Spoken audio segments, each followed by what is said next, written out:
Hi అండి, welcome back to PNV Telugu channel. ఈరోజు నేను నాటుకోడిగుడ్లు బెండకాయ పులుసు తయారు చేశానండి. చూసారా, నాటుకోడిగుడ్లు బెండకాయ పులుసు.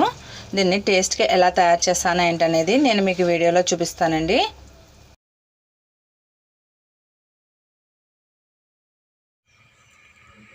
నాటుకోడిగుడ్లు బెండకాయ పులుసుకి కావాల్సిన పదార్థాలు చూద్దామండి.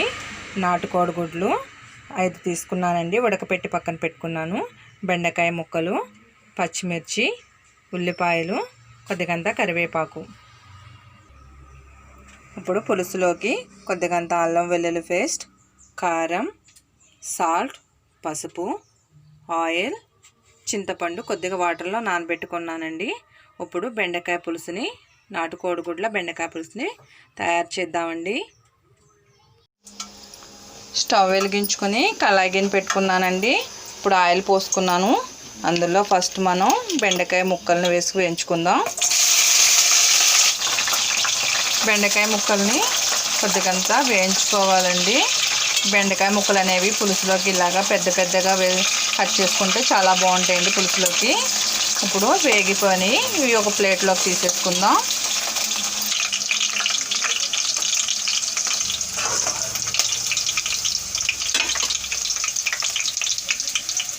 బెండకాయ ముక్కలు వేయించి పక్కన పెట్టేసుకుందామండి. ఇప్పుడు అదే కళాయి గిన్నెలో కొద్దిగంత పసుపు వేద్దాం. కొద్దిగంత పసుపు వేసి గుడ్లను వేయించుకుందామండి.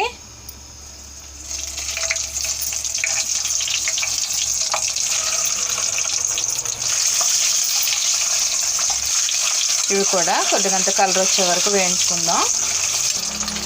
ఇవి కూడా కలర్ వచ్చేసాయండి. ఇప్పుడు వీటిని కూడా ఒక ప్లేట్లోకి తీసేసుకుందాం. ఇలాగా బెండకాయలు కానీ కోడిగుడ్లు కానీ ఇలా వేయించుకుంటే పులుసులోకి చాలా బాగుంటుందండి, చాలా టేస్ట్ కూడా. ఇప్పుడు అదే కళాయి గిన్నెలో మనం ఉల్లిపాయ పచ్చిమిరపకాయలు కట్ చేసి పెట్టుకున్నాం కదా, ఇవి కూడా వేసేసి మగ్గనిద్దాం.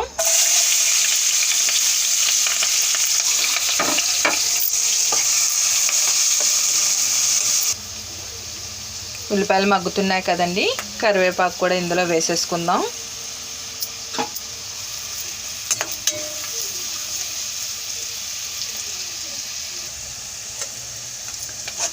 ఉల్లిపాయ పచ్చిమిరపకాయలు కూడా మగ్గిపోయాయండి. ఇప్పుడు ఇందులోకి కొద్దిగంత అల్లం వెల్లుల్లి పేస్ట్ ఉంది కదా, అది కూడా వేసేసి పచ్చివాసన పోయే వరకు వేయించుకుందాం. ఇప్పుడు అల్లం వెల్లుల్లి పేస్ట్ కూడా వేగిపోయిందండి. ఇందులోకి రుచికి సరిపడా సాల్టు, కారం వేసి ఒక్కసారి వేయించుకుందామండి. ఇప్పుడు వేయించి పెట్టుకున్న బెండకాయ ముక్కలు ఉన్నాయి కదండి, ఇందులో కూడా వేసేసి ఒక్కసారి తిప్పుకుందాం. దీనికి కూడా ఉప్పు కారం పట్టేటట్టు ఒకసారి కలుపుకుందాం. ఇప్పుడు నానబెట్టుకున్న చింతపండు పులుసు ఉంది కదండి, చింతపండు పులుసు పోసేసుకుందాం.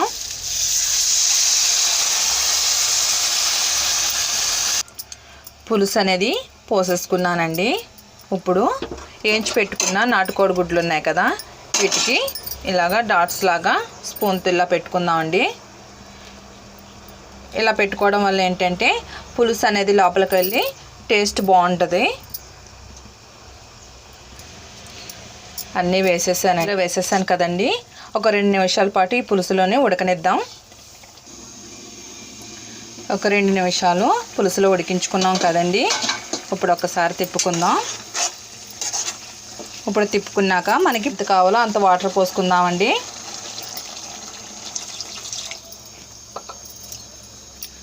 పులుసు అనేది మరీ పలచగా ఉన్నా అంతగా బాగుంటుందండి, కొద్దిగా అంత చిక్కగా ఉంటే బాగుంటుంది అనమాట. ఈ వాటర్ అనేది సరిపోతుంది. ఇప్పుడు దీన్ని దగ్గరికి ఉడికించుకుందామండి మూత పెట్టుకుని. పులుసు రెడీ అయిందో లేదో చూద్దామండి. ఒకసారి తిప్పుకుందాం. చూసారండి, బెండకాయ ముక్కల్ని ముందుగా మనం ఫస్ట్ ఫ్రై చేయడం వల్ల ఆ ముక్కలు అనేవి ఎలా ఉన్నాయి అలాగే ఉంటాయి అన్నమాట. ముక్కలు అనేవి సపరేట్ అవ్వనమాట. బెండకాయ అనేది ఏ పీస్ కా పీసే ఉంటుంది. పులుసు అనేది దగ్గర పడిపోయిందండి. మీరు ఎవరైనా నా ఛానల్ కానీ ఫస్ట్ టైం చూసినట్లయితే నా ఛానల్ను సబ్స్క్రైబ్ చేసుకోండి.